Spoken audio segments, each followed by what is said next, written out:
প্রাথমিকে চাকরি করিয়ে দেওয়ার সুপারিশ করেছিলেন একাধিক প্রভাবশালী। এমনই বিস্ফোরক তালিকা সিবিআই এর হাতে এসেছে বলে সূত্রের খবর। সূত্র মারফত আরও জানা গিয়েছে, তালিকায় নাম রয়েছে শুভেন্দু অধিকারীর ভাই দিব্যেন্দু অধিকারী, বিজেপি নেত্রী ভারতী ঘোষ, তৃণমূলের শওকত মোল্লা ও মমতাবালা ঠাকুরেরও। এরা সকলে চাকরি প্রার্থীদের নাম সুপারিশ করেছিলেন বলে মনে করছে সিবিআই। 2014 সালের প্রাথমিকে নিয়োগে টেটে দুর্নীতির অভিযোগের ভিত্তিতে তদন্ত করছে সিবিআই।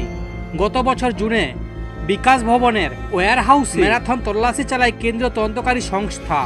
সূত্রে খবর, যে তালিকা সিবিআইয়ের হাতে এসেছে তা তৎকালীন শিক্ষামন্ত্রী পার্থ চট্টোপাধ্যায়ের হাতে পাঠানো হয়েছিল।